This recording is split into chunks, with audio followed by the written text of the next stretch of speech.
time to strap in and get ready. The leaders in NRL Supercoach are incoming. Bringing you the ultimate insight to help you win your leagues and climb up the rankings. You're now listening to the Insight NRL Show with your hosts, Brain, Mattrix, and Whisperer.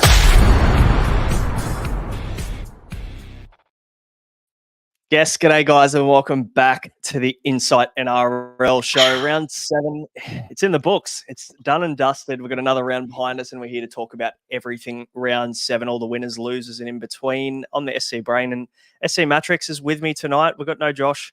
He's out sipping pina coladas, I've been told, on a cruise ship, so good luck to him. But how was your week, mate? How'd you go? Oh, look, I mean, you know what? Work was pretty rough. Come out of it all right. Capped it off with some Formula One. There's a few beers, there's a few schooners along the way. Yeah, Supercoach was a little bit grim compared to how I've been going. Probably sitting on 1,046 after, a little turbo captain and Ponga in my team. Yeah, okay. I'm the same as you in terms of turbo captain and Ponga in my team. I saw a lot of teams actually put the captain on Ponga, so I can't complain too much. I think I finished on 1053, so let's see if updates are kind. It could be the first time I've got one over you all year. So that just, I guess, shows either how bad I've been going or how well you've been doing this year. Do you feel like it's a good week, though? Like, I just feel like that's probably below par. Or I think par. Unless you've got Ponga captain, you're probably around abouts or better than that. Yeah, I think so. From what I'm seeing in most of the leagues I'm in, 1050 to 1100 seems around that par mark. Obviously, anybody who captain Ponga is probably going to be under that, but for the most part, people captain Turbo or Nico. Like if you captain Nico, you're going to be 1100 plus as a minimum, I would say. Unless you've got everything else horrendously wrong. But I think for the most part, around that 1050 to 1100 looks like par, and then anything else should be green arrows. But in saying that, I think you're sitting at like 2000th. I'm in 41,000th. So I think I really hope I see some green. You're probably a chance of seeing red, and we're around. You'll see some green. I'm seeing red. I'm seeing red after that. I don't have Nico, and he was one of the best scoring. So Yeah, and I guess that's going to be a big conversation, isn't it, Tuesday? What do I do? Do I get Nico in? He looked like himself again. And yeah, that'll be a conversation for Tuesday. Nah, fuck him.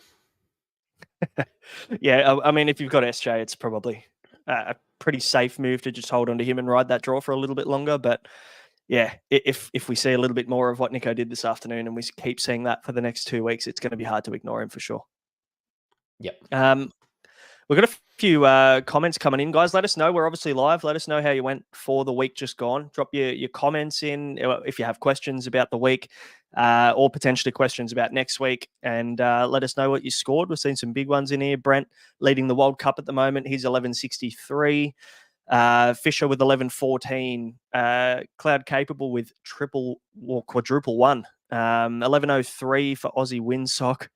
1037, Jamie Camilleri. So we've got some good scores. Cheese, 1147, 1133 for Justin P. So some pretty good scores floating around there, which is good. So hopefully people are maybe taking the good advice and leaving the shit stuff that they're getting probably from.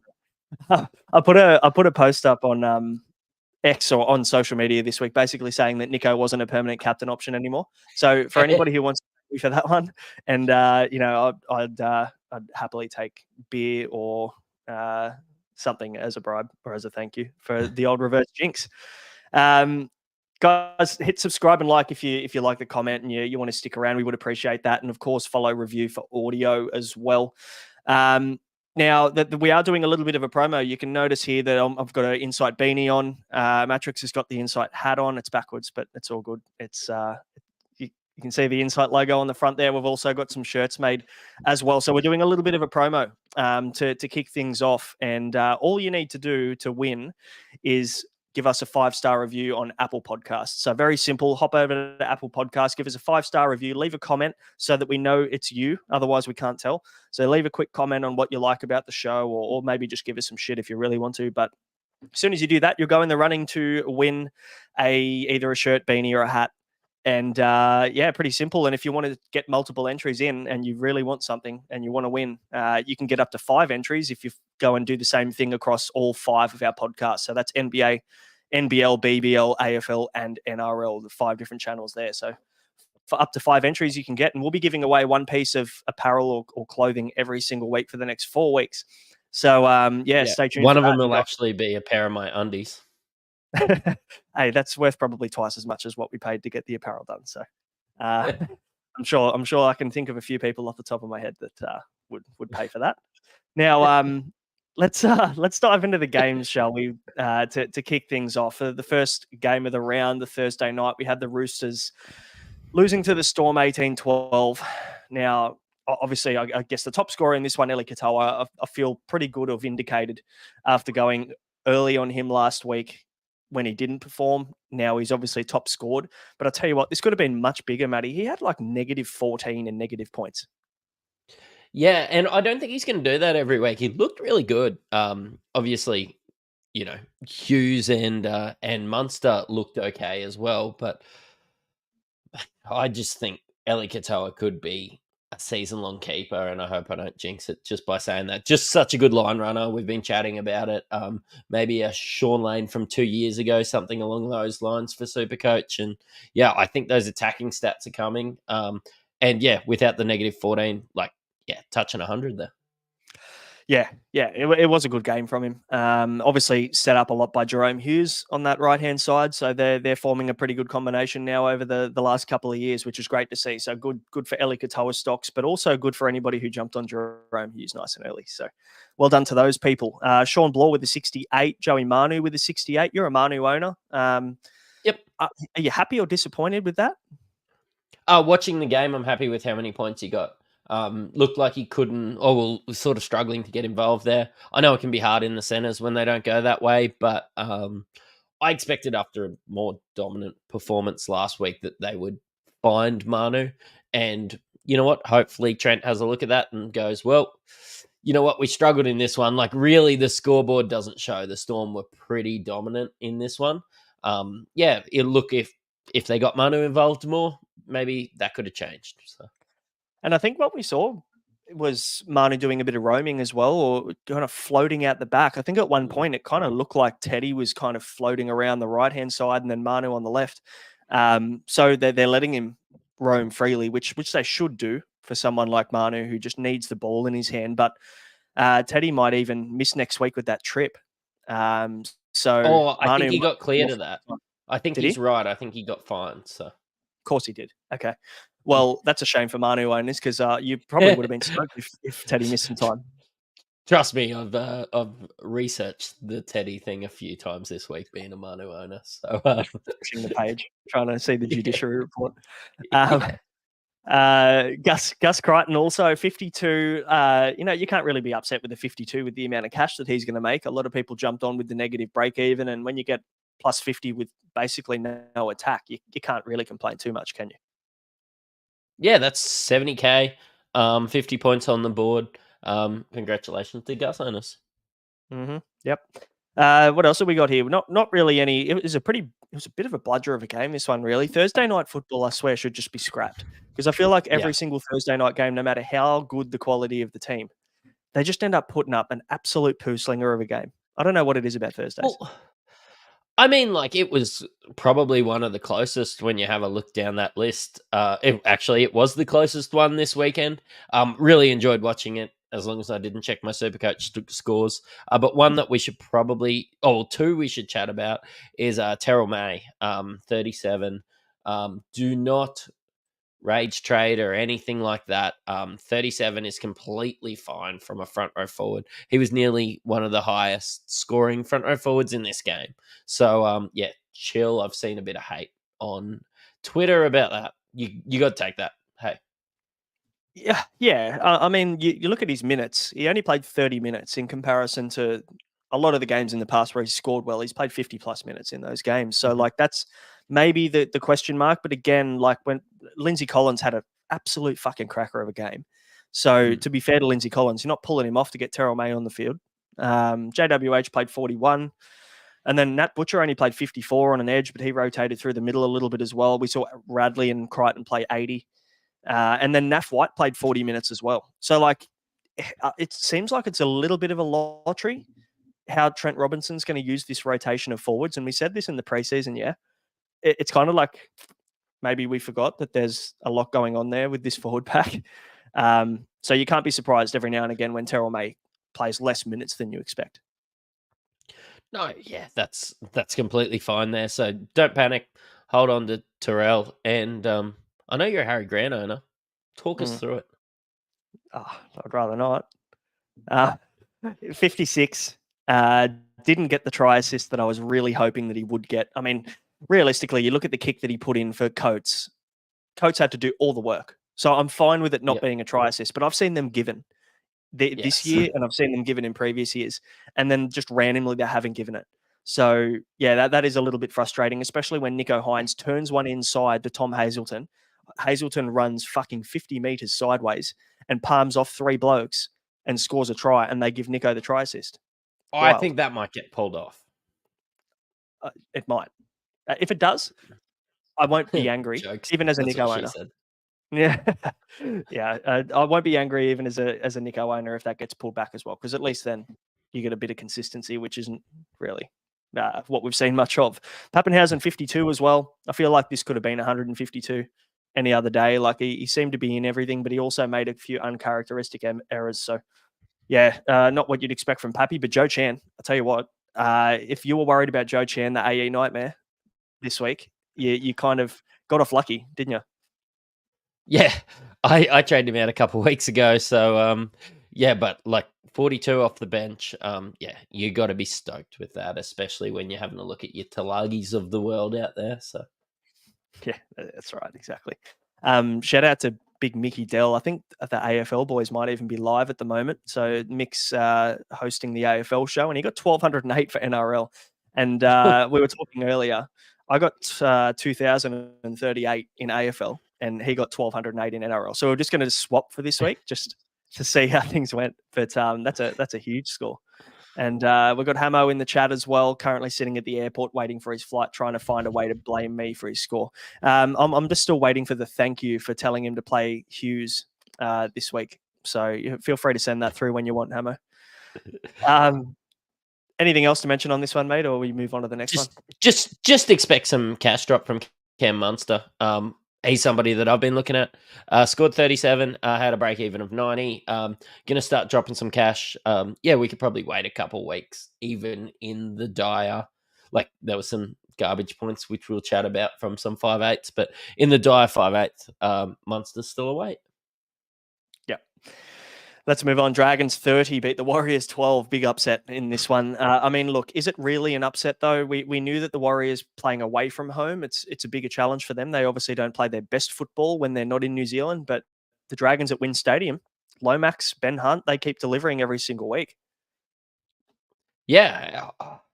Like, Lomax could be, dare I say, like the center wing one by the end of the year. Like, he's been phenomenal.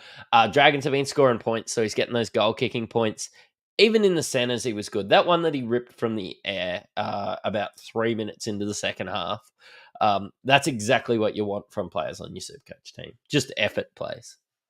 Yeah, the one that he caught to score on top of CNK was special. You know, we've been fading Lomax and kind of there's been this question mark above his head, right, about whether he's going to go to the Eels this year and whether it's going to be a mid-season transfer and when, you know, all this kind of stuff and will his Supercoach output be kind of hurt a little bit by him moving back to centre?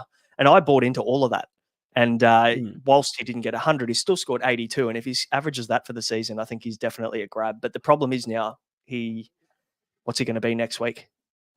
Close to 800K. He's going to be pushing 800K. I don't want that from a Dragons player. Sorry, Damo. No, there's just way too much going on there. Benny Hunt, 118. I mean, Nathan Cleary back next week kind of nullifies this option, I would assume. Yep. But again, he's been good. Ravalawa, 80, not really an option. But Chance Nickel-Klukstad, we were kind of sprucing him a little bit, weren't we? 77 he had with next to no attack, really. Like, he had a try assist, but I think I looked and he had 45 points in runs. So, like, it just seems like he's just eating up run meters for fun, and could be a really nice option, especially now with Ponga. We don't know what's going to happen with him. He could be a downgrade option to CNK. Yeah, suddenly fullbacks opened up a little bit with that. With the last game, the second last game today. But Charles Nickel-Klokstad's an interesting one. I feel like a lot of people have been staying away from him. Like, he's only in 2% of teams, just because he was a borderline cheapie last year, and he was centre wing eligible. And you take away obviously the price, and you take away that centre wing eligible, and he's not as exciting. I've seen him go 100 in drafts, but has a good average this year. Top scored for the Warriors. Still put in all those effort plays when the Warriors were getting pumped, and that's something I think that you really want. Like, teams that lose by 30 don't have too many players scoring 77. Oh, lose by 20 in this case, but yeah.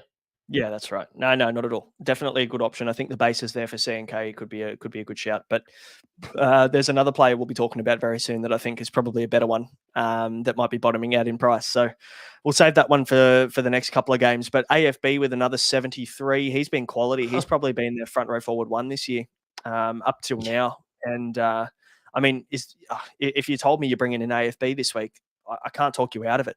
670k is still not stupid price yet either for AFB. He has lost 80k on the season so far, so you're still getting him at a little bit of a discount based on last year. The problem is it's front row forward. How many trades do you really want to use there, right? Hopefully no more. Hopefully one more. But yeah, look, AFB could be a season-long keeper. So yeah, talk to me about SJ. You're planning to probably hold him for another couple of weeks based on the draw that they've got coming up. Yeah, like, he was on 34 after about 10 minutes. I know he scored a try, but we were sort of talking off air a little bit, and it was like Nico last year. Like, he was touching the ball multiple times in the set, like first receiver, getting the opportunity to get those attacking stats. They went away from that a little bit in the second half when they were playing catch up, and I feel like their hearts got broken a little bit with that Lomax try. I'm not worried about SJ. He scored 68, and we're talking about being disappointed in that. If that's your floor, I mean, I know he scored a try, so the floor is probably 45, but like, realistically, they got pumped by 20 by the Dragons. Their heads were dropped. They got pumped, and he still scored close to 70. I'm not worried, and the Titans next week, so maybe not a bring in candidate anymore for the Titans, but yeah, definitely a hold. Yeah, Dallin Watene-Zelezniak's another guy that we kind of liked this week for the matchup, and he finished with 61. He scored a try, but only got 61. I think people were probably expecting the 180 or whatever it was that he got against the Dragons last year. So that didn't come, but I still think. Well, we've been talking about the draw a lot, Matty, and we'll pop it up on the screen right now for everybody. But when you look at the Warriors' draw from this game, from the Dragons game, they've also got the Gold Coast Titans coming up next week, who are, it's fair to say, probably the worst team in the comp at this point in time. They have showed a little bit of fight over the last fortnight, but there's a lot to like about this draw. Even with Newcastle coming up, like, they're not the same team as they were last year, and they could be missing Ponga in 2 weeks' time. Who knows what's going on with that injury? And then they've got the Roosters, Panthers, tough matchup, but then the Dolphins before Origin. So it's actually a really nice run for the next probably 5 weeks. Yeah, it looks really good. Yeah, just definitely a hold. But what do you think about RTS?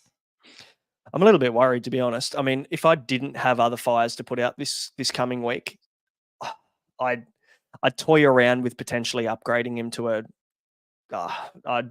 keeper center wing.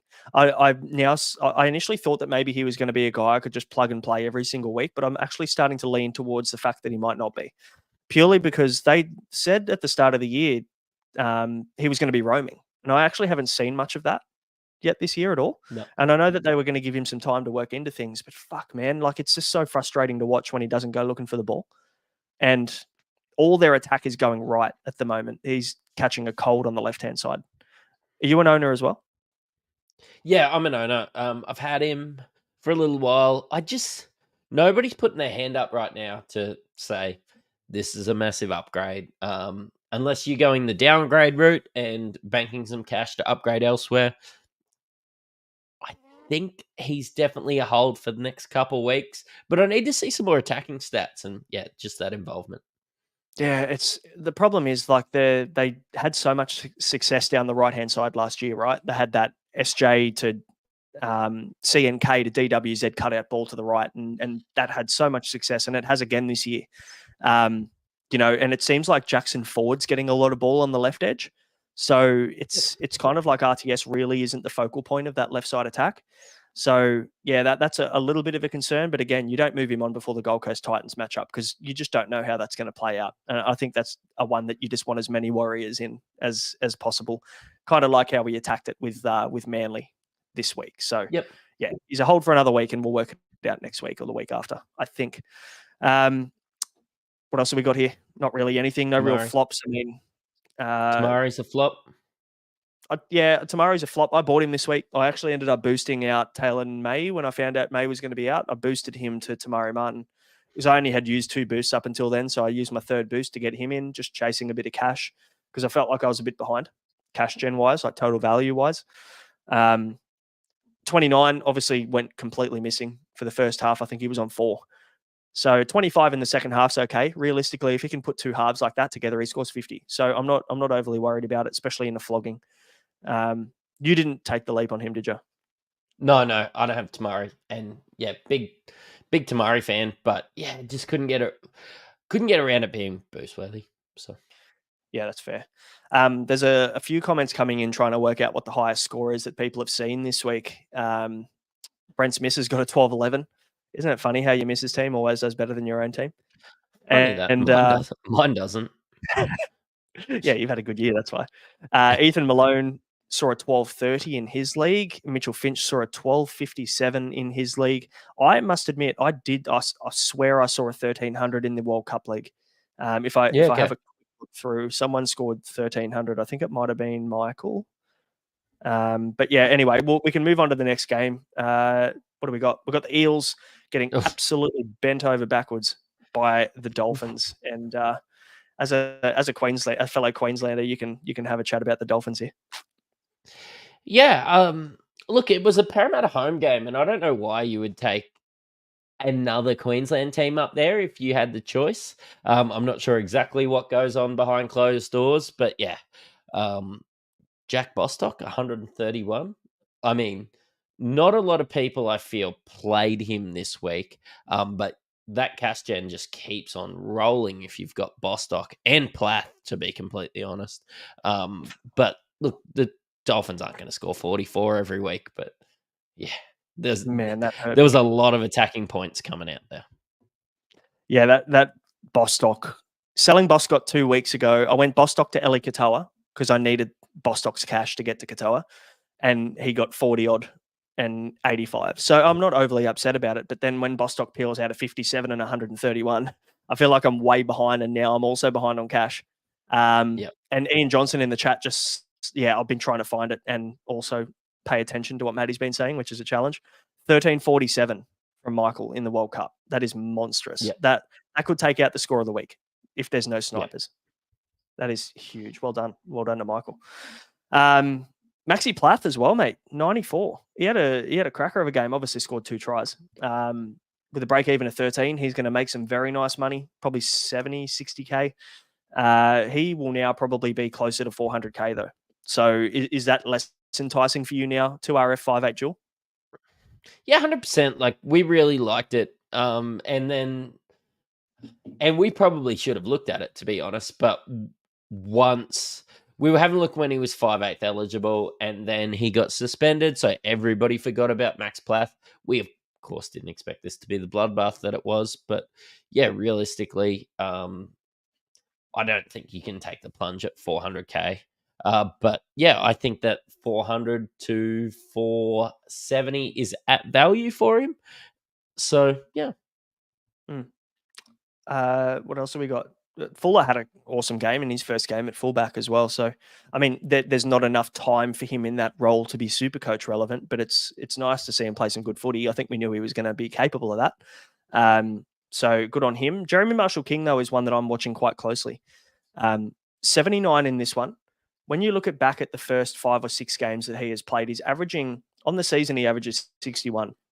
He scored 53, 80, 60, 70, and a 42 against the Broncos last week before now scoring a 79. So he's going to be averaging 65, 66 on the season, priced at 600 and what was his break even? 81. So he won't even make cash this week. It's 630K Jeremy Marshall-King. Now, is there any kind of love for potentially in a week or two a Joey Lussick to JMK? Because he plays all 3 major buy rounds. That's super appealing. Absolutely is, Brew, because he won't be playing Origin. And that's probably the main appeal. Like, when you don't know whether Reece Robson, Appy Coruscant, like, Harry Grant's going to get picked, then the name that stands out outside of those is Jeremy Marshall-King. And now is the time. Now he is at value. After dropping a little bit of cash this year, I was sproking him at the start of the year a little bit and sort of got turned off by the preseason. You probably shouldn't do that, but you're a lot happier as a Jeremy Marshall-King owner than a Harry Grant owner. So, absolutely. Ideally, I would love to have Grant and JMK as my 2 hookers and just leave that for the year. Because JMK will essentially just cover you through the whole Origin period, through all the buys. And then if Harry Grant hopefully backs up, which more often than not he does, then you've got 2 solid hookers to play through the buys. I know that JMK has a round 14 and a round 18 buy. So that's not ideal for round 14 when you've only got like 3 teams on the buy or 1 team on the buy in round 18. So not overly an issue for round 18, but round 14, you might be caught short with Origin players not backing up. And then JMK on the buy. So you might end up without a hooker for round 14 when you can't just fall back on your best 13 players playing every week, right? That's the benefit there for those major buys. But yeah, definitely someone I'm looking at. Ian Johnson in the chat, is Appy to JMK viable at this point in time, considering Appy kind of didn't have the game you'd like him to have? I'd be looking more Appy to JMK than I would Lussick to JMK, to be completely honest. Tigers have dropped off, and if he's not getting any attacking stats, he's going to be scoring 30s, and we've made a little bit of cash. Maybe he drops back to where he was. I don't want to see him at 500K ever throughout the year. Harry Grant's getting closer to bottoming out, but Lussick's still rising. So yeah, if you've got Appy and Lussick or Appy and Levi, I think that you'd trade Appy before those other 2. So. Yeah, fair. Ian Johnson just mentioned in the chat, Grant should back up 14, 17, and 20, considering he's got Sunday, Saturday, and Saturday backup games. So he's got a bit of time after Origin, hopefully, to get right. So that's positive. And Jamie Camilleri in the chat has also brought up a really good point that round 14, the buys are Dolphins, Roosters, and Raiders, who are 3 very, very popular Supercoach relevant teams, right? We've got Gus Crichton, some people still holding Lenu, hoping he'll come back, Tedesco, Manu, Cheese. Strange Schiller. Yep. All of Hopefully these guys. Joey Taps. Probably. Yep. People are going to jump on him if he's named next week. KO Weeks has been named potentially to be the guy to take over from Jamal Fogarty.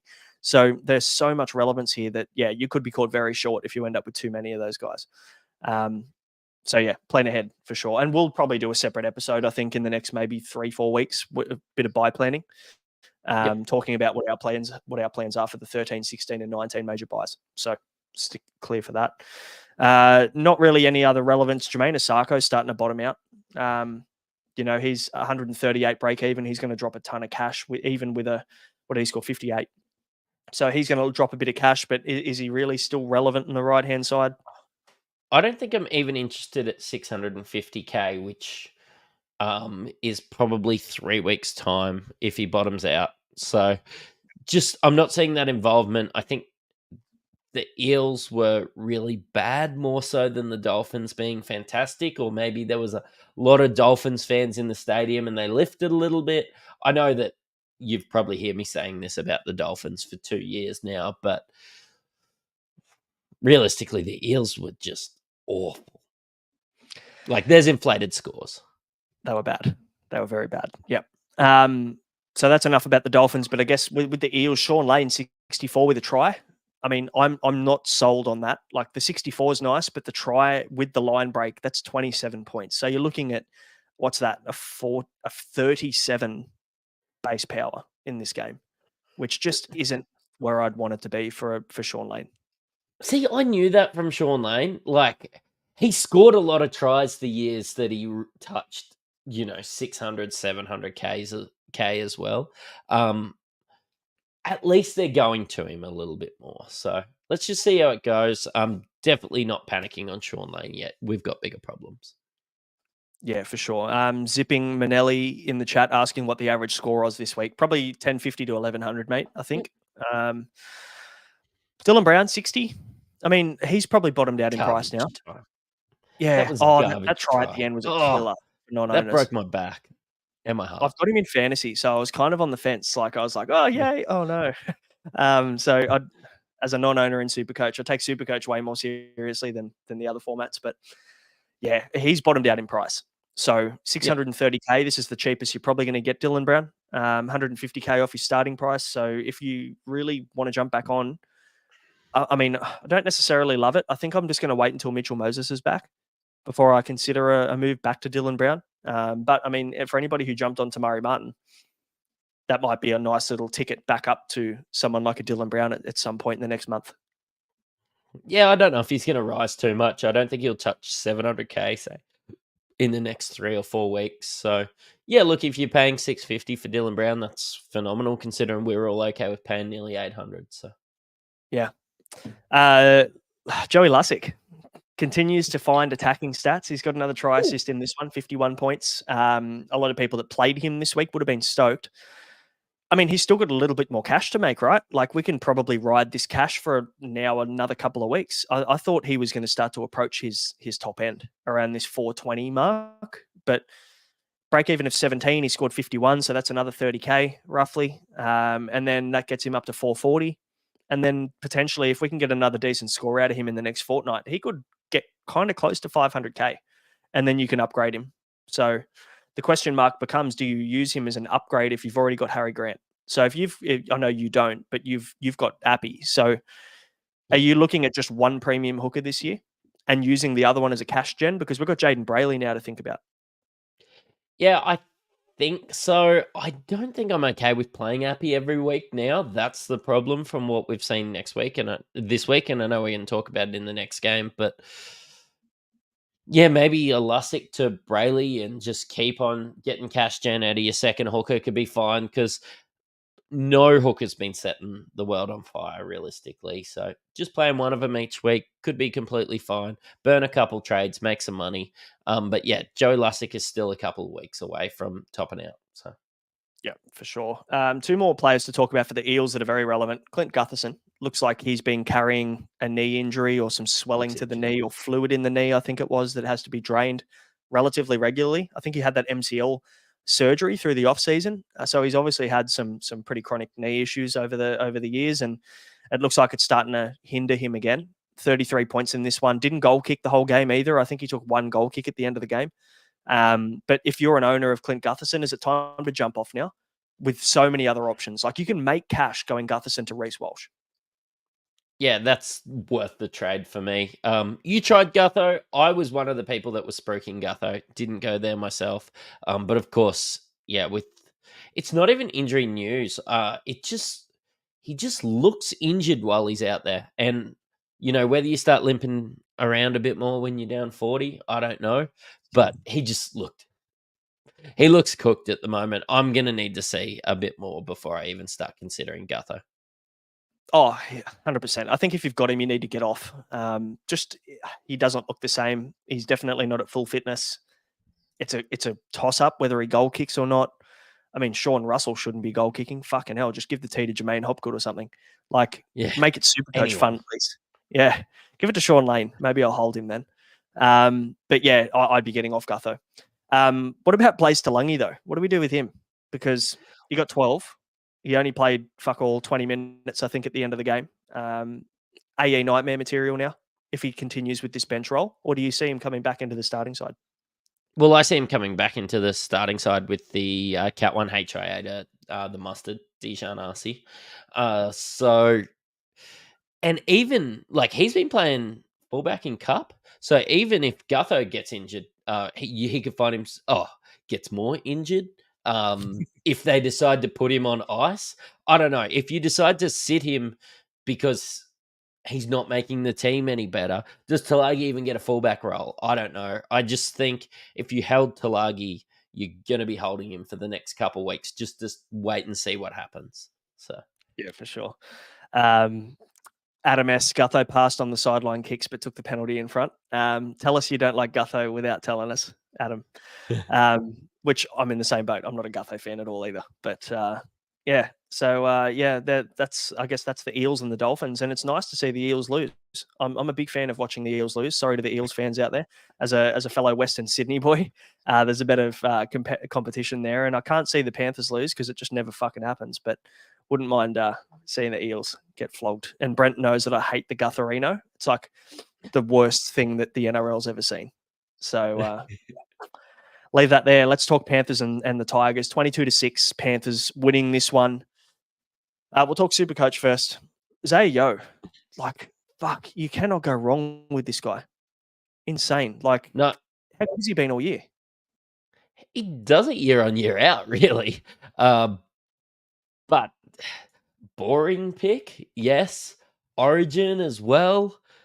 I don't know if he's a buy, but if you don't like burning trades in second row forward, just get him, set and forget. I got a bit of Eels hate in the chat. The Eels fans ripping into me. And to be fair, it's all right. I'm a Tigers fan. I've copped enough. But Isaiah Yo, 67, 94, 69, 72, 79, 90. Like, is there anybody in the 2RF scoring that well? I reckon he would be pretty close to 2RF1 to start this season. But yeah, definitely, you make a good point. Not a buy with Origin coming up so close. Dylan Edwards, 89, keeps scoring well. Johnny Bateman, 87. I don't know how he accumulated 87 Supercoach points. There was 14 in try, didn't he? No, that was a try assist on the wing. Assist. Yeah. Yep. That was a netball pass. Yeah, it just feels like he doesn't help the Tigers play. He's just such a good option for Supercoach because he runs sideways and palms off 4 blokes and makes 1 meter. So from a Supercoach perspective, he's fantastic. But for the Tigers, he really handcuffs us, I think, in offense. But Fainu, a couple of questions about Fainu in the chat. Brent got a good little update to 61, I think it was, in pure base, Justin's just mentioned, which is outstanding. I mean, at the start of the season, I don't think we ever thought that Samuel Fainu would have been this kind of Supercoach gun. Playing, especially off the bench as well. It seems like Benji's leaning into him for minutes, which is great. I'm just going to quickly check how many minutes he actually played in this one. But if he's going to continue to put up those kind of stats, I mean, the good thing is he's only 334K. He will go up a little bit, maybe 15K this week. So you probably get him around the 350K mark. He is dual as well, 2RF front row. And he's got that 12 in his rolling average. So the good thing is his price isn't going to escape us super quick. So a nice little downgrade option in 2RF if you need somebody to go down to. I think he's a great little option. Very quickly looking at his minutes, and he played 59 minutes, which is huge. So 59 minutes off the bench seems pretty common as well. I think he played 57 the other week. He's definitely playing 50 plus in most games, kind of taking away that HIA from 2 weeks ago. So he's a good option in your front row forward. Otherwise, nothing really relevant for the Tigers. Lockie Galvin, 35, Matty. Not really any panic stations, considering we were beaten pretty comprehensively, but he's the future of the Tigers, I think. So, and I also think that he's going to play a pretty big role from a base stat perspective. Didn't have any attacking stats really, and still scored 35. So you'd be pretty happy with the cash that he's making, as well as being a playable option against worse teams. You know what? I think the Tigers went all right in this one. A bit closer than the scoreboard sort of showed. That the drop from Tupu that they just went and scored was sort of the straw that broke the camel's back, I think, with this one. But 35 against the Panthers. Take it with Lockie Galvin. Look, realistically, nobody scores well against the Panthers. So definitely don't panic. Fisher just mentioned Galvin to Munster in a week or two could be juicy. I'd rather just keep Galvin at this point, as maybe that's just my biased Tigers fan perspective, I guess, but like he did nothing and scored 35 and was roaming. Rowan mentioned in the chat, was roaming both sides of the field.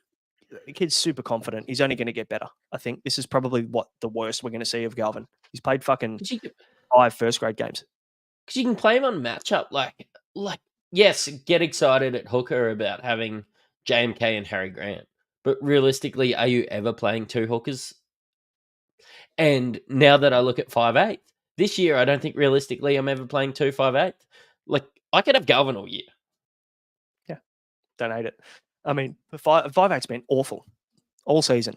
So, yeah, for Galvin, definitely worse options. You might have missed, did you hear me talk about Sam Fainu?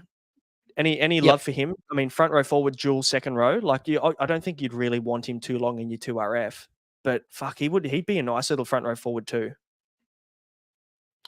Yeah, and I need somebody, so maybe that's a play. I'm just worried that he's getting closer to at value now at 350k, but definitely a better play than like a Xavier Willison or something that role is sort of a bit more up in the air. I think we're going to start to see the downfall of blokes like Clemmer and stuff in the Tigers team as Benji Blood's youth. So yeah, 100%.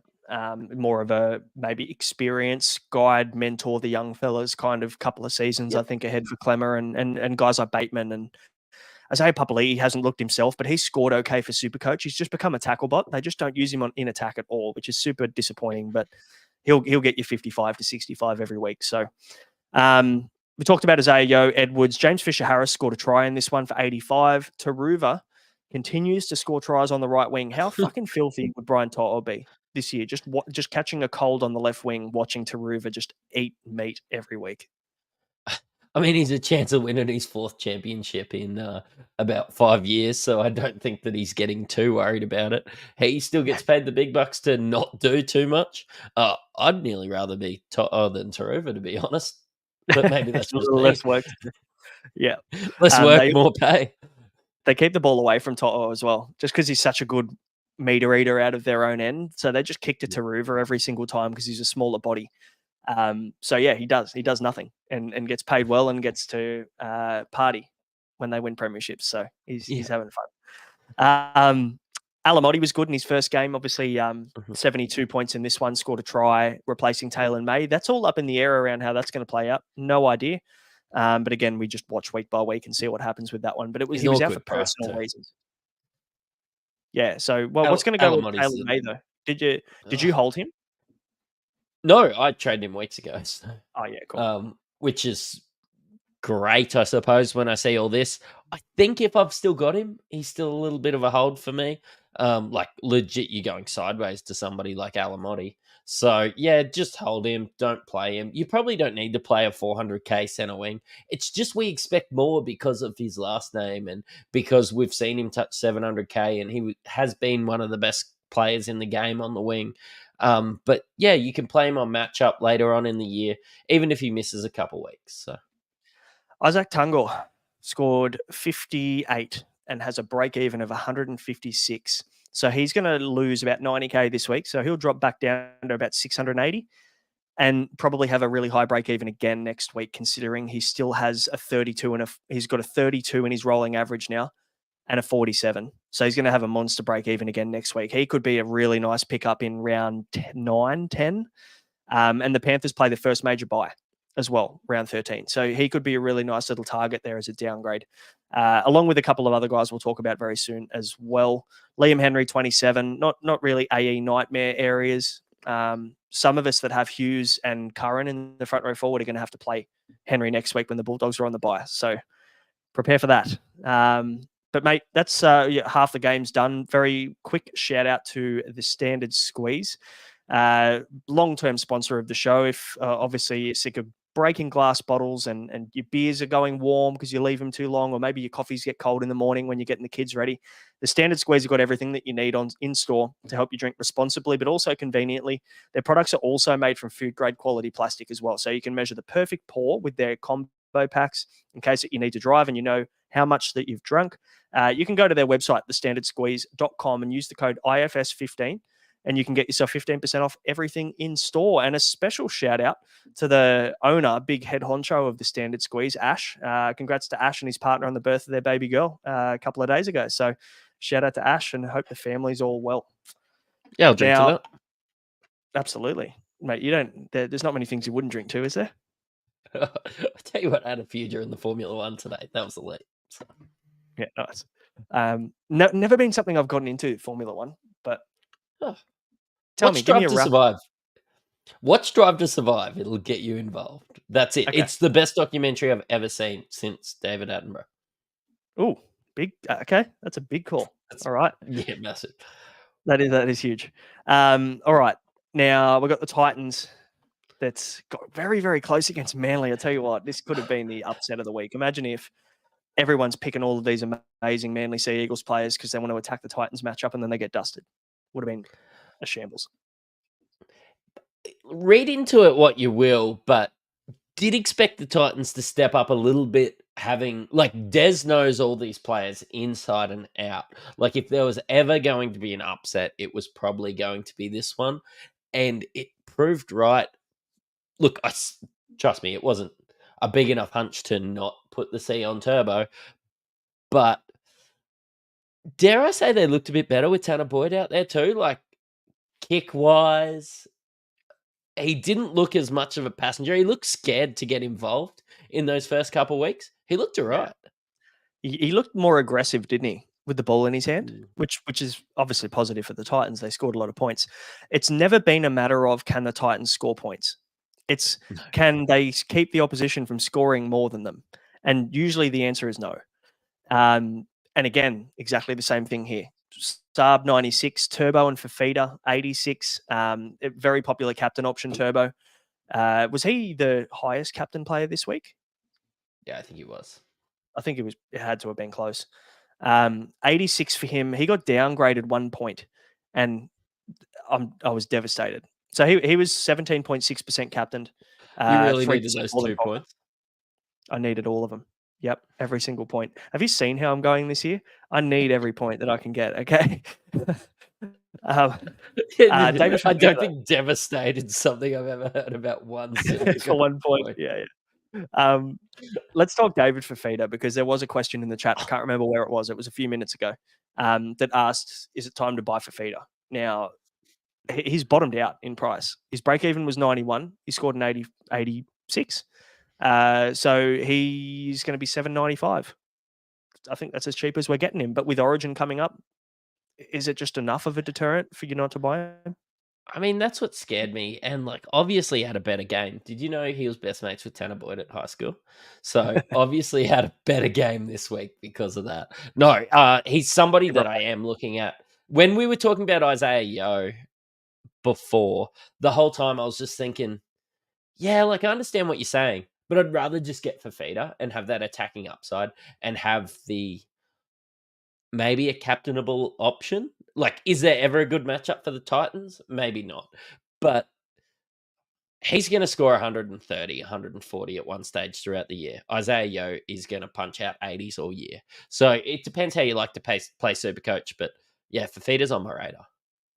For sure. AJ Brimson at fullback looked the goods, or floating around. I guess he played a little bit there and he played a little bit in the halves. Like, they just use him as a bit of a Mr. Fix-It, really. 67. I'd love to see just some form of certainty with a position with AJ Brimson. Fuck, like, I'm a massive Brimson fan. I know you're probably a bigger Brimson fan than me. I think that was like 2 years ago when you picked him and he finished with like 300s to finish the year. Yeah. I actually lost my voice yelling at him during Origin one time too. He was on the bench for a lot of it, but yeah, no, I was yelling at him the whole time. But I hate centre Brimson. I love fullback Brimson. I'm okay with 5'8" Brimson. So yeah, as you said, like, if you could lock in 4 weeks at fullback, I would get on the Brimson train. I don't think that he plays Origin again this year, but yeah, look, with that centre spot looming for him and him saying that he really enjoyed it, I think he's just going to punch out 50s at centre with the way that the Titans are. So that's not for me. Yeah, it's all about Jaden Campbell and how quick it's going to take for him to return, really, isn't it? Because it looks like they're leaning into this whole Boyd and Foran halves combination. They tried to go another direction. It didn't work. Or maybe they were forced into it. But Brimson at the back. They're forced into it this week. Yeah. Yeah, and just depends if they lean into it moving forward, right? Because if like you said, Brimson gets some fullback time, we know in Supercoach we love having a fullback that you can play in your center wing in Supercoach. You know, they just eat up meters and eat up stats, and Brimson's a quality player. So yeah, I'm definitely watching him pretty closely. If you're the coach, this was your best game. You have a look at where players were playing. Like, do you just start to think, hey, AJ, remember how we moved you from fullback? You just want to go back for a little bit longer. Like, I don't think Jaden Campbell's a half either, but they just paid him big money. He's too small to be a center. I don't know what the answer is. Yeah, you can't play him at 5'8" either because he just got absolutely destroyed in defense. They just run guys like Hamoli would just fucking run over the top of JC in the line. Hudson Young every week. So yeah, tough. But anyway, it is the Titans, so you need to proceed with caution regardless. Hamoli Olakau'atu continues to score well though. 81 points. He was quality. 716k, 77 break even. So he's not going to make any cash or lose it this week. Again, probably a guy that maybe has bottomed out in price. He's had one score under 50 all year, a couple of 90s, a couple of 70s and a 60. Manly's draw. Now, if we bring that up on the screen for everybody watching on YouTube, Manly's draw from round 8 onwards is pretty handy. They've got the Parramatta Eels, who leak a lot of points. You've got the Raiders, who have just lost their halfback, and then you've got the Dolphins over the next 3 weeks. So I tell you what, this next little 3-week run that they've got coming up is bloody enticing. It could be very nice. Do you think Hamoli will play Origin? Yes, I think he does. Yeah. Yep. That he was teetering on the edge of playing for New South Wales last year, I think, and was a little bit stiff. I think even 2 years ago was a little bit stiff not to get picked when he was in the form of his life. So I think could be time for him. Yep. Yeah, I think that's probably the only thing deterring me at the moment from Hamoli. But I mean, if you're talking about bringing in David Fifita and Hamoli and players like that, you've just got to probably make a choice as to who you want. Hamoli's in a better team, but David Fifita, I think, is a better player. So, time to sell Brooks. Yeah, that's where I was heading. Yeah, I'm off him. Cleary, I'm so glad I didn't jump in. Yeah, I'm as much as I'm frustrated, I had an 850k player on my bench for the last month. I'm still also happy because Luke Brooks lost cash over the last month. Yep. So I'm very happy I didn't jump on that. Ruben Garrick, very interesting conversation around Ruben Garrick. 38 points in this one where everyone thought he was going to score 138. I mean, does he now become a buy? Is his break even again going to be too high? Do we watch for another week, even though they've got a nice little game coming up? I think you still watch for another week because he just scored 38 in what we considered the best matchup of his life. So, I mean, except for him maybe playing fullback. Tommy plays Origin again. Do we just lock him in then? But he could be in the late 500s, and much like Joey Manu earlier on, I think that I'll just grab him and ride out these 38s and take the gains when they're there at late 500s. So yeah, he's going to be early 600s this week. We'll probably drop more money the following. So. And Ian in the chat, Garrick with a 147 BE again next week. Yep. So that's 2 weeks in a row where he's had near a 150 break even. So you can probably watch another week through the slits of your fingers and just hope he doesn't go massive. I don't think there's too many people that's going to be bringing him in. And I think if they do, those 10% of teams that do own him, they'll probably be dropping him because they're scared of the massive cash drop. So I don't think you need to be too worried about him. Oh, fuck, he started the season red hot too, didn't he? Like 99, 54, Always 90, in cash. 51. Yeah. Like he was like topping out, and then the higher you go, the further there is the fall. So that HIA against the Panthers and the 1 in his rolling average for the next 2 weeks is absolutely plummeted. He could lose like 150 to 200k due to that HIA. So, which is great for non-owners because we can pick him up cheap. I would say we'll probably wait 1 more week on Garrick and then just pull the trigger, grab him at 550k or whatever he ends up being at, and he's a season keeper, I think. And you kind of still want to grab him early enough to take advantage of this nice little draw, because I think if we bring it back up on the screen very quickly, their draw gets quite challenging. I've left a comment on the screen. Good for me. Their draw gets quite challenging. You've got the Broncos into the Storm, into Origin. So not exactly ideal when we're looking at that either. You don't really want him for those two matchups. But if you pay $550K, like in a couple of weeks, that could be Bostock to Garrick and making money. And then, like, I sat Bostock this week because he's a $500K player. You could do the same with Garrick. You've just got to treat it like as if he's not this massive gun. So, and honestly, if you want to hold Schiller for a week more, even if Schiller doesn't play next week and you can cover, you hold Schiller, he'll be 470, 480K roughly. And you just go Schiller, spend fucking 50, 60K to get up to Garrick. And you're sweet. Talk dirty to me. That is very, very nice. Tommy Talau didn't perform. Bit of a shame. I actually thought he was a decent option this week when we were looking at the try map that Supercoach Guns puts out every week. I thought he was actually not a bad shout for an anytime try scorer, but that didn't work out. But by the way, did your leg get up for the bet this week? Oh, you had Corey Oates anytime try scorer, didn't you? Yes. You bastard. Yeah, that's all right. Turbo scored. So I just want to make sure that I'm carrying my weight, because I feel like I lost like 4 in a row there. Like 4 of our losses in a row were just because of my leg. So just trying to work my way back. Like, you know what I think gets us? Like, sometimes you'll put something out like Turbo, and then I was like, oh yeah, I was probably going to go Turbo anytime try scorer. Maybe we should just double down on that as one of the legs, because that's what we thought. Like, and then there's only 2 legs because we can jump on one leg together or something along those lines. Because I feel like whoever gets last in the group chat sort of lucks out a little bit. So yeah, that's a good point. I don't mind that, actually. We just up the stakes a little bit, maybe, if we all agree or we were all thinking the same thing. All right, let's chat your Broncos. 34 beat the Raiders 10. I guess the big news to come out of this one is Jamal Fogarty with looks like a bicep tendon rupture, which is going to be surgery. For the most part, I think it's going to be surgery. If it isn't, which sometimes you can get away with not having surgery on injuries like this, it'll be at least probably 4 to 6 weeks before we see him back. Non-surgery, it'll be 3-4 months if we, or it could be end of season for him if he does have surgery. So that opens the door for someone like KO Weeks. It looks like he's kind of the guy that will get this spot. So Weeks and Strange in the halves for the Raiders. I hope Brent's in the chat. I'd love to know what he thinks about that, because I tell you, Raiders now, I think I saw earlier, are paying like $70 for the spoon. I messaged that too. I'd be very tempted to just chuck a tenner on that, because it's going to be tough going for the Raiders moving forward without Fogarty. Yeah, and like, do they just turn to maybe getting a little bit more involved in the middle and Joey Taps becomes a little bit more of an option? That's sort of some of the options I'm going to be looking over the next weeks, because get it. But like, Strange isn't that creative. I'm wondering where the kicking game and everything's going to come from. There's some big alarm bells in Canberra.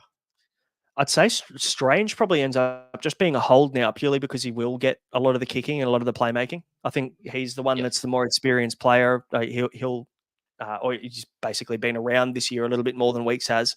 And even then, we've seen flashes of brilliance from Ethan Strange. So pretty good player, just tough because we don't know how much of that was influenced by Fogarty controlling things, and asking a young 19-year-old to control an NRL team as a young half is going to be a real challenge. It's like Brendan Wakeham having to come in last year and be the Tigers guy, it's just not going to happen. So does that now mean you approach all of your Raiders with caution? Like for us with Smithies, I mean, these base stat beast guys, they're probably going to be okay, but more your attacking players are the concern. I think like Smithies and Tarpany and everything could be better off from this situation, because you're going to be, I suppose, just running it down the middle. There's going to be a little less creativity.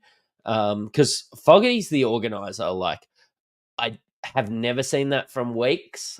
He's, I don't know. A comparison is a not quite Ezra Man, maybe somebody like that is maybe the comparison I could use. So I'm not sure. I think Raiders could be a bit of a dumpster fire in the next 4 weeks. It'll be tough. And I think Mark makes a good point in the chat that there's a chance Strange regresses purely because he's going to have to worry about running and organising an offense or organising an attack, and he won't be free to kind of play his natural running game. Obviously, KO Weeks is more of a runner than an organiser, and we saw that in the trials. So, yeah, it's going to be a big challenge for them. But, Schiller probably tops out, probably gets dropped unless we end up seeing Chevy Stewart maybe dropped next week. He had a tough game. I hope they persist with him. Yeah. But if we see Schiller stay, the only reason that happens is because Hopewadi comes in and plays fullback, and I think that's the only chance we've got to keep Schiller another week. Yeah, I think Chevy might be a bit small to play on the wing or something like that. So it's fullback or nothing for Chevy, I think. But hopefully they persist with him and just give him some time, especially now with Fogarty out. Just fucking let your young blokes play some footy. Can I say how negative this whole chat's been? Can we just talk about how great the Broncos are? I thought I'd leave that for the end for you. Reece Walsh, I tell you what, he's been leaking cash, something chronic. Will still drop cash this week, and he's going to be 600k. That's him bottoming out, isn't it? Yep. Yeah, you're not getting him cheaper than after this week. You know, like when you look at his score, even last week, the 38 and then the 110 will be in his rolling average. So yeah, every chance now he starts gaining cash. So I think next week's the week to jump on. If we bring the draw up again, how are the Broncos looking moving forward? They've got plenty of green. They've got the Tigers this week. So, but Reece Walsh could do some serious damage. Could be anything. And also, the game is at Campbelltown Stadium. I will be there, which means we're pretty much locked in to lose. So, we're bad at Campbelltown. We've lost 8 in a row there. Do you still have my Broncos polo shirt? Because you should probably wear that, I'd say. Shouldn't I? Just stop buying other teams' jerseys. You wore that during the grand final, so that was great. Yep. Thanks to the Cass. But Ezra Mam 95. I suppose when there's this many points being scored and A-Ray's not playing, you've got to expect that. I expect 100s from Reece Walsh. I don't expect 90s from Ezra. Congratulations to those who have held. You're going to get a bit of a price rise, and you're going to get, I suppose, maybe a late 500s Ezra Mam, but I implore you to get rid of him then. He's just not a great Supercoach player. Electric player, love him. But yeah, not the best for Supercoach. I don't really think many people in the hunt have Ezra Mam in their team anyway. I think he started way too slowly. People jumped off. Anybody active jumped off early. Selwyn Cobbo, though, keeps scoring tries. I know Josh, about maybe 3 or 4 weeks ago, said that Cobbo might have been a really nice option to pick up. And since then, he's been scoring really well. 560k. Coming off an 85 and an 82 in his last 2, so definitely bottomed out as well, Selwyn Cobbo. But he's 560k. I mean, I don't hate it. I just don't love it with Origin coming up. Again, it's going to be something that we say a fair bit in the next month. Yeah, and like if he wasn't playing Origin, I would probably be jumping on him this week. But I'm going to try and save a few trades in the next couple of weeks, and I'm going to be looking at Ruben Garrick over Selwyn Cobbo. Talk to us about your boy Xavier Willison. Is his now relevance coming to an end with Payne Haas likely due back next week or the week after? Are we now maybe is it time to jump off potentially or look for an upgrade? Look, it's not time to jump off just yet. I think that there's a bit of cash generation to come in, -12 break even going into this week. A 47 again this week. I expect him to pump out 40s. But you know what? He's going to be 380k this week. So he's going to be close to at value. Definitely hold him for the next couple of weeks just to see what happens. But that front row forward rotation, Fletcher Baker's played better in the last couple of weeks. I just don't know who's going to get dropped. That's my concern. And I wonder, with an experienced team that has premiership aspirations like the Broncos, whether the youngest just sort of gets dropped out. Like, I don't expect Jaden Hunt to be playing there towards the end of the year.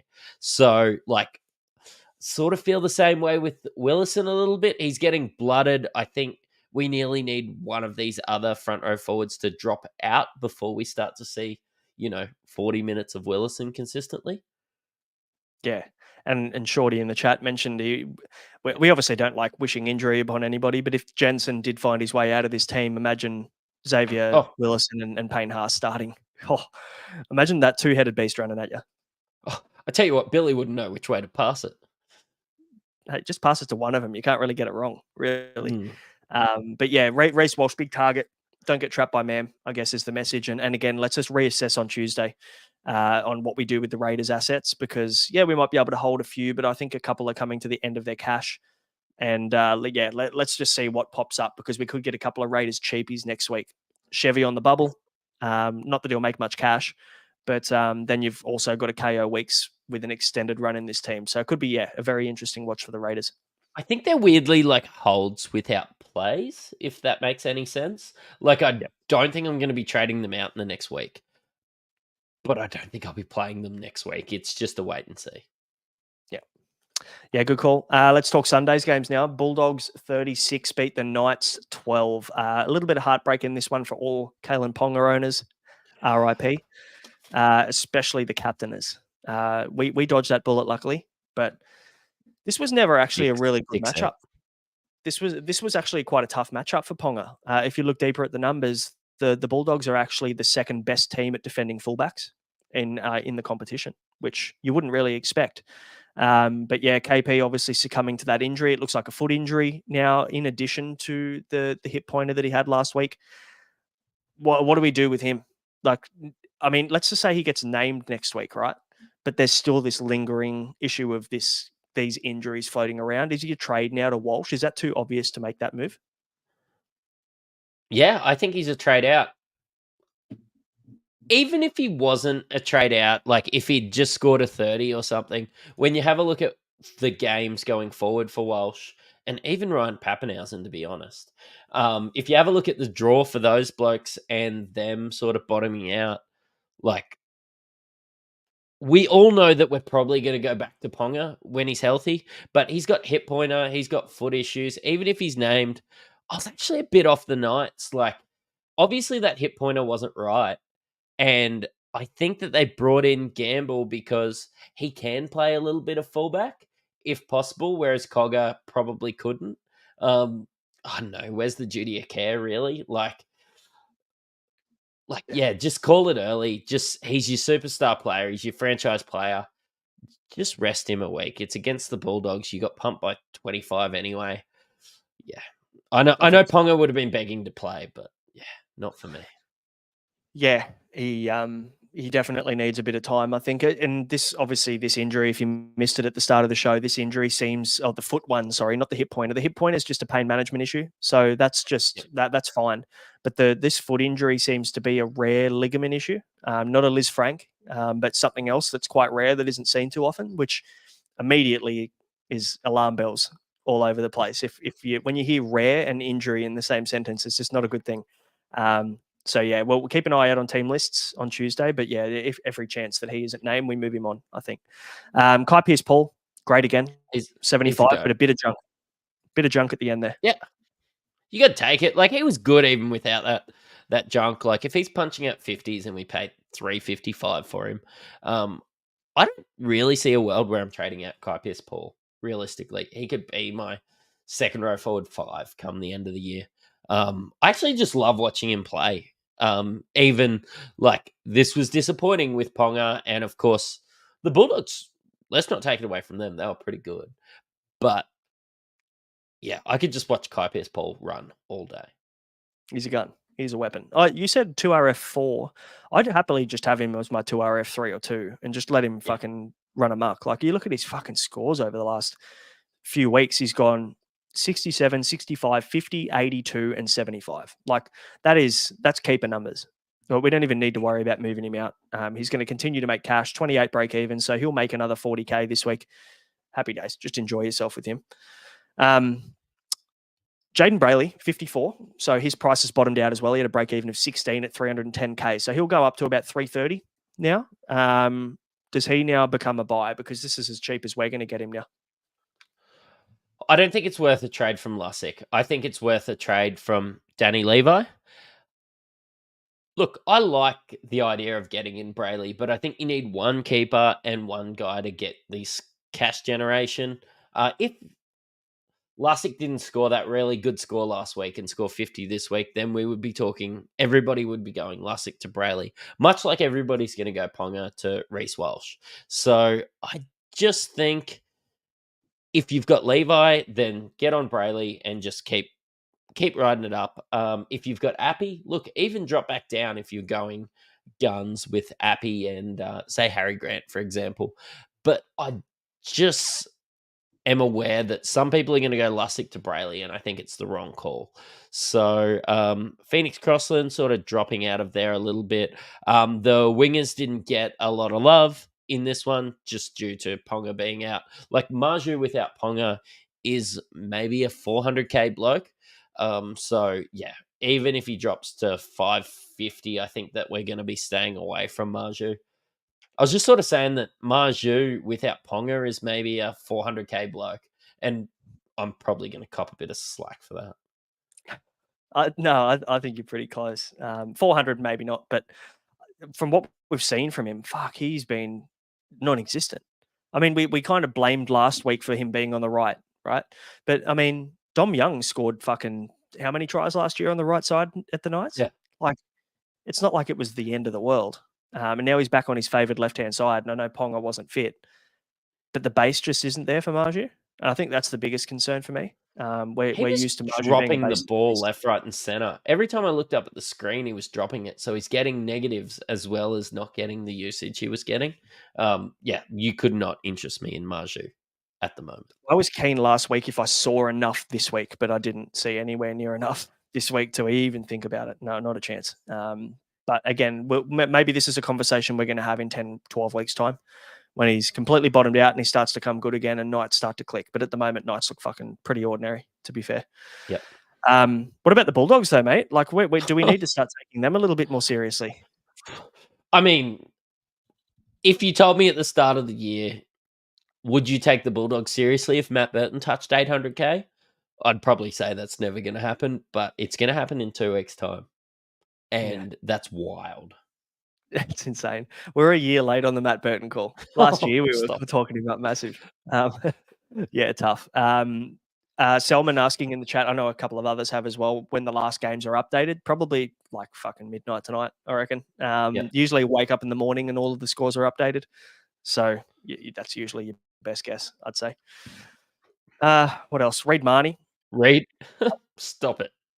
Reed Midney. Does he Reed Midney anymore or is he upgraded? No, he's upgraded. Like, this is what we wanted from him last year. He's going to be 650k. I'm not interested in him at 650k, but we can probably say we were wrong. We maybe should have jumped on at 500k. I feel like I should nearly apologize to Bulldogs fans because I feel like I've been ragging them and the Dragons out something chronic, and they've proved me wrong this year. They've both been good. And look, it's great. I mean, they're still not at that kind of side, and it's the same with the Dragons. They're still not that kind of side to put up these performances every single week, right? But they're going to have more good ones than bad ones. And when you see guys like Karaz score the way he did, 95, he's playing on the wing as well, which makes him a lot more enticing than playing at centre. I love Wing Karaz. Yeah, Wing Karaz is the guy you want in your team. What he get? 95. 603k, so he's going to be 610, 615 next week. Probably again the cheapest you're going to get. So we've got a lot of these guys that are actually like bottoming out now in price, which is pretty insane. Connor Tracy even 72. The big talking point for me though is the Hughes versus Curran debate, where Sam Hughes outscores Josh Curran, which is just wild to think about. Obviously, he was benefited by Patola going down injured and basically his game being over pretty quickly. So Hughes got extra minutes there, which is great for owners for the most part. But for anybody who played him, fucking happy days. Very well played. Bronson Xerri, another try. I actually thought that he would. I think we got this one wrong on Tuesday. We all thought that he was going to play on the right centre at right centre, but Crichton did, and Xerri played on the left. So if this continues to happen, we missed one cash grab. But is he now a look next week? He'd be around that 400k mark. Maybe. Like, how many 400k centers are you really looking at the moment, though? I'm going to be passing on him, but I don't think you could go wrong. They're on the bye anyway. So, I mean, you can look the week after. 2 weeks. I mean, like, if you've got Bostock and it looks like he's topping out in 2 or 3 weeks, and Xerri is still in the mix, then, yeah, I could get around it. Shorty in the chat said a wing Carraz is ideal, but not center. Why don't we say the same about Garrick? The little kicking tee that he uses when Manly score. That's usually probably a little bit of a boost for me, in my opinion. The goal kicking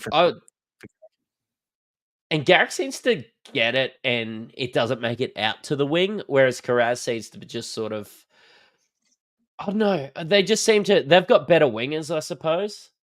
When they're in the centers. I don't know. I definitely understand that, but yeah, it's the kicking tee. For sure. And also Manly score more points more reliably. I think that Manly are actually 1 point away from being the top scoring team this year. So, they're scoring points. They're putting points on the board. That's opportunity for Garrick as opposed to the Bulldogs, who are being quite inconsistent. But again, good signs. Someone, I can't remember where it was in the chat. Here we go. The Ultimate Fitness Adventure Camp, my favorite YouTube account. Is it time for the Fox? 57 was a bee's dick away from another try for another double. Thoughts? I mean, if you got him last week, then fantastic. I feel like you were going to get him last week if he was a get. He's like, 600 you're not going to get him after a negative 50 break even after scoring 50. I think you've missed the boat on him. Like, you're going to get these blokes that have really low floors but really high ceilings like the Fox, and you've just got to ride it out. You've got to have got on last week. So, and I mean, a guy that can get you four, let's take that out. He got 4 in 40 minutes, mind you, with that injury. So it's not like he blew it up before he got injured in round 1. And then against Souths in round 4, he played another 40 minutes and got 39. So decent. And then he got his 162. So, I mean, are we buying him off his best performance? I think we probably are. Yeah. 600K for a guy that can get you 25. Probably not for me. yep. So jump on him because he's probably almost locked in now that I've said that to go and average 80 for the rest of the year. For anybody who held Jamin Salmon, great. He'll continue to make you a little bit more money. 43 for him. Viliami Kikau, 52. A little bit disappointing considering he's been looking great, but he'll still make a little bit of cash this week. Otherwise, I mean, there's not really much else to talk about here, is there, for the Bulldogs? The Dogs aren't scoring 36 every week, so I would have expected more from Kikau and probably more from Josh Adokar, to be honest. So, I mean, are we ever looking at Crichton? We're about to get Crichton in the 400s. That is the point that I said at the start of the year that I would start to look at him. So, I don't know. But I mean, is his role and the way that they're playing benefiting Crichton? Like, I mean, 400K Crichton at Panthers, straight in, no problem. Yep. But 400K Crichton at the Bulldogs, I don't know whether I've seen enough from him in the blue and white for me to consider him. And again, we just asked how many 400K centre wings do we really want in our team? Not many when we're talking about Jerry. I don't know whether I think the same applies for Crichton. Yep. Great. Good answer. Let's talk the last one. Hey, Sharks 42, Cowboys 6. Are the Cowboys the biggest fake premiership contenders in the competition? Yeah, they've never been premiership contenders. They were the last to lose their last game because they had great matchups to start the year. And yeah, they're frauds. I'm going to go out there and say that the Cowboys are frauds. Well, I mean, they just got towelled up by the Sharks. It was at PointsBet. We have to give them a little bit of credit there. The Sharks always play better at home. Nicho Hynes, though, is the big talking point. The third most popular captain for the week behind Turbo and Ponga. 133. How much? I watched most of this game because I was scared. I'm an owner, but I'm also scared shitless as a non-captainer in this game because he has scored 200s in his last 3 against the Cowboys, and now that's 3 in his last 4. The question now becomes, is Nicho Hynes back? Is the Nicho Hynes that we know from last year, did you see enough in this game to say, maybe I could buy him back if I didn't own him? He seemed more involved. Now, full disclosure, I've traded him out to Sean Johnson because I loved some of Sean Johnson's matchups going forward, and I could see Nicho leaking cash, and that was worth some trades. I've probably always intended on getting him back, but I was sort of hoping that he would plateau out at this price. Looks like he's going to go up in price a little bit, but that sort of first receiver maybe looking a bit more involved in this one was encouraging. But in other years, when they've beat teams 42-6, he's probably scored more in the realms of 150 to 180, like in a bit of a bludger where it's say 22 to 18, like is he just going to score those 60s to 70s now? Oh, maybe. I mean, Trindle got 60 in this game. He was pretty dominant again with the ball in hand. He was roaming too. So it seems like there's not really a left and right combination. It's just whatever the structure ends up looking like or whatever side of the field they are, they do a bit of swapping. Like, I mean, Trindle chased a kick and scored a try on the fucking right center. Yeah. So like, I really don't know how to play it, but I do think Trindle affects Nico. But in saying that, we look at what Nico did tonight. He had his hands on the ball every fucking play. Every play he had the ball in his hand. And that's what we know from Nico last year and the year before. Obviously, Nico still scored well last year with Trindle in the team too. That's one thing we have to keep in mind, is that we're talking about Trindle affecting Nico, but Nico also put up massive scores with Trindle in the team last year. Yeah. So I think, it's a tough one. Honestly, I don't know the answer. I'm just glad that I held him. I'm going to wait and see. Like, they just scored 40 and they don't score 40 every week. And he scored 133, but the Cowboys were really bad. 1 and 2. Yes, he did look more involved this week, but he hasn't looked involved all year. Yes, he looked involved in 40-point smashing of the Cowboys, but I still need to see more before jumping back on. And maybe I'm blinded a bit in my situation because I see that SJ's playing the Titans next week, but I wouldn't be buying Hines this week if you don't have him. Okay. Let me ask you this. If you have neither SJ or Nico, right, who are you buying? Because SJ against the Titans, or are you buying Nico Hines against the Jamal Fogarty-less Raiders? That could be a bloodbath. It's a GIO. It's in Canberra, so it's not a home game for the Sharks. Who are you picking? Pretty cold down there. Still probably, honestly, probably Cleary, if that's the answer. Like I know that that's a cop out, but yeah, if you've got Cleary, then you just sit on whoever you've got or don't buy either. Like, I think SJ's not a buy this week now, but I still don't think Nico's a buy this week. Okay. All right, you heard it here first. Canberra could just defend really well, which they've been known for. They've got the whole week of planning ahead, and a lot of their attack is going to be stifled. There's some new things that they're going to be trying, but I think defense won't be an issue for Canberra. I think attack will be. Okay. Yeah. You're probably right, to be fair. But I mean, the Canberra into the Dragons, he averages 134.2 against the Dragons in 6 matches. Yeah. So that next 2 weeks for Nico Hines, if you've got him, that you'd be drooling over that draw over the next fortnight. It's definitely not a trade out. I'm probably just erring with caution as to bringing in an 800K halfback that's been underwhelming all year. It's just not, hey, he scored 133 against the Cowboys. It was a 40-point smashing, so let's take that out. And yes, it could be a 40-point smashing for the next couple weeks, and he could be 900K at the end of it. It's just, I'm just tempering expectations with Nico. Yeah, fair. Ronnie Mulatalo, you're an owner, so you can have this one, 94. You'd be very happy.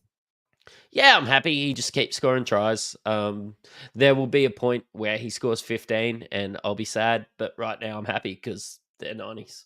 That's the long and short. He scored 3 doubles in 3 weeks. Yeah, and I don't expect that every week, and I probably didn't really expect it this week. I did talk about captaining him, but it was half a joke. But look, he's going to be touching 800K. I'm going to be trying to get off him to somebody else. I don't think that Ronnie Mulatalo is a season-long keeper as much as I love the guy at the moment. So what's he going to touch? 800K. Yeah, he's going to be 800 this week. Yeah. Wild. Kale Iro, great, fantastic. Absolute no-brainer pick. We said it on Tuesday. Buy of the week, and for good reason. 56 in pure base power. No attacking stats involved at all. That's elite center wing numbers. Like that's up there top in the comp in terms of base power. Yep. And I just hope that he holds his spot, but I think he's doing enough. I personally hate what they've done to Talakai at the moment. But hey, if they're winning games and Kale Iro's doing this, why change what's working? For sure. Not really any other relevance aside from Britton Nickera. He's dropping some cash. He's probably going to be sub 600. He only scored 40, I think, in this one. Yep. Yeah, 40. I had to go scroll all the way to the bottom to try and find Britton Nickera. So 40 for him is it a concern? Like, is it enough for you to go, yeah, I don't even know whether I want him when he bottoms out? Or are we just waiting for him to bottom out in cash and then you just pick him up? I mean, I've been waiting for Nico to do what he did last year. I'm probably going to be waiting for Nickera to show what he's done last year as well. If you asked me at the start of the year when Nickera touched 600k, would you buy him? I probably would have said yes. Now I'm just waiting to see more from him and him to pass the eye test. So yeah, he's got a 57 and a 60 in him this year. So it's not like he's been absolutely terrible, but we are going to see him drop under 600k. So I think we just need to make the right call at the right time and, get him in maybe fortnight, 3 weeks. And if we see enough from Nico in that time, maybe that's the right time to pull the trigger. Tommy Hazelton, 64. Price is awkward. Like, he's going to be fucking 510k now. So not a buy. But scored a try too. Like, that's on a line break too. Like, that's a 50 without that. Yeah, that's just right. Yeah, destroyed your draft team this week. Tommy Hazelton did, I heard. That's huge for that was huge. That was huge for the program. So anybody that played my draft team destroyed my draft team this week. I think I didn't even crack 500. I had an absolute stinker.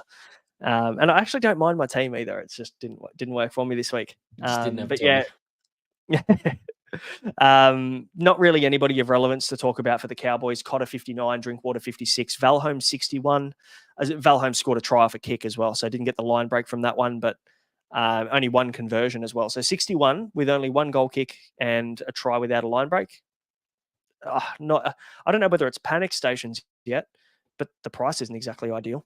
So no, it's like a happy medium. If you own him, you're probably happy that in a 40-point loss he scored 60.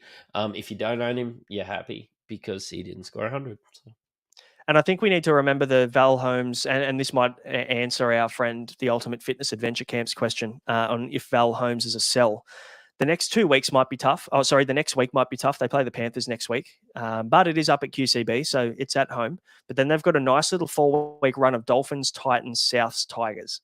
So I'm holding Val until Origin and then reassessing because that 4-week run there is way too good. Even the Cowboys have been terrible, but it's still a relatively favourable matchup. Val should score pretty well. They'll put up points anyway. And that's all you kind of need for Val to score well. So I'm holding him. Cotter 59, yeah. Drinkwater 56. I mean, is there enough to see from Drinkwater? I mean, we're not buying him against the Panthers, but is there enough from Drinky to maybe bring him in when they have that nice little run coming up? He's not even on my radar. I could name 6 guys at fullback that I would get before Drinky, and he's 900k. So for a guy that has gone 62, 105, 77, 144, 61. Yep. Not on your radar. Don't rate him. I mean, I watched him live in the worst game he's ever played of his life, so I'm scarred. Did tweet out that he was called Scotty Drink Piss after that, after calling him Scotty Drink Bolter for about 4 fucking years. But honestly, man, like, I don't know, like, even you see the errors that he makes, and I know he's electric and I know he's exciting, but I just have no faith in the Cowboys. We've got our Supercoach teams open now, and we've got it in the game day one where we have a look. I have a look and I don't own one Cowboy because I have no faith in the Cowboys. And I would get Valentine Holmes before Scotty Drinkwater, and fullback is just so pivotal. I just think like you've got to have the right fullbacks, and I'm not banking on a Cowboy. So I agree. You nearly called him Scotty Drink Piss then, didn't you? Again. I saw you had to twice before you said it. Good. I like Scotty Drinkwater. Sorry, man. No, he's a big friend and fan of the show. So he is a big fan. But that kind of wraps up the games for us. Very quickly, shout out to Ryan from Astute Newstead, long-term sponsor of the show, guys. If you're a home owner, you got yourself a home loan and it's above 6.2% interest, or maybe you even want to buy a new home. Maybe you're someone who wants to refinance, or maybe you even want to renovate or just get some more cash in your pocket. Then you can reach out to Ryan from Astute Newstead for an obligation and cost-free inquiry. It won't cost you a thing. He'll do all the hard yards for you. The way that it works for brokers are that they get paid by the banks. So you're not out of pocket at all. And he'll do everything he can to try and secure the best rate and help you get the home of your dreams or upsize when the family expands. So you can find his link tree in the description below. Just click on that, use the code INSIGHT, let him know that we sent you, and he'll look after you. He's doing that for me right now. Good bloke, Ryan. In the comments as well. He did thank me for actually telling him to pick Hughes as well. I don't want to slander him too much. But it was only 5 points between Pioneer and Hughes. Yeah. What are your early trade thoughts for next week, mate? What are you thinking? Like, we're in rage trade territory at the moment, aren't we? Like a couple of hours after the last game's played. Yeah, I have talked for a few weeks about how I need to start saving trades. I think this is a week where I will save one. Unless I hear something magical about Kalen Ponga, I think he's gone for me. And I think it's going to be Ryan Papenhuyzen or Reece Walsh. So, yeah, that's my early thoughts. Yeah, a bit of an early kind of boring initial thoughts, really, because I'm the same. It's Ponga to depending on the injury. Obviously, we need to hear from physio first to get a bit more of a guide on this. But Ponga to Walsh is a bit of a no-brainer. It's kind of too easy. You make good cash. Walsh has a nice draw coming up. Not owning him is not fun. Just watching Reece Walsh when you don't own him is just a real tough watch. Probably one of the toughest. Unless you're a Broncos fan, and then you're just happy regardless. Yeah, fair call. But yeah, I'm not a Broncos fan, so I need to be happy about my Supercoach players doing well. I've got a photo of you on my phone wearing a Broncos jersey, so someone's got to support him, mate. I would rather support the Broncos than the Panthers. So, as a Western Sydney man, but yeah, Ponga to Walsh probably is my first thought. And then initially we've got Schiller now that's kind of topped out in price as well. And if he doesn't get named, of course, so there's an option there for me to upgrade to somebody. The problem is I'm kind of looking at Garrick as an upgrade, but I just don't want to upgrade at 140 break even. I probably want to wait another week and get him a bit cheaper. And if Schiller's not going to drop in cash and he doesn't get named, I can probably just play Iro and Strange in my center wing and worry about that next week. So I might be able to save a trade too. I've got Cleary coming back that I've held the whole time. So I'm stoked about that. So yeah, I feel like my team's going to be a bit stronger next week and I'm going to have cash in the bank after that Ponga move. So anyway, we'll see how we go. I'm sure that will change probably 10 times between now and Tuesday. But guys, that'll do. Obviously, thanks for watching. Thanks for all the support. If you haven't hit like and subscribe yet, please do that. And also remember the entry to our Discord is always free. Doesn't cost you a thing. So jump into the Discord. We've got nearly 1,000 people in there chatting Supercoach, chatting fantasy sport. We don't just talk about Supercoach as well. We talk NBA fantasy. We also talk FPL. There's a bit of gaming chat going on in there as well. So yeah, NFL chat started to take off with the draft coming. Yep. So plenty of good fantasy sport chat in there and a bunch of good blokes in there too. And women, of course. But yeah, jump in there. It's free. The link's in the description. And if you want to kind of level up a little bit and get exclusive access to us and some weekly Q&As and also some other stuff, you can become an Insight Unlimited member for $25 for the full year. So jump into the Discord if you want more info on that. But thanks again, guys. Appreciate all the love. Thanks for jumping into the comments. Hopefully we can wake up to some green arrows tomorrow. We'll see you on Tuesday for Tin List Tuesday. Until then, been listening to the Insight NRL show. See you then. Cheerio.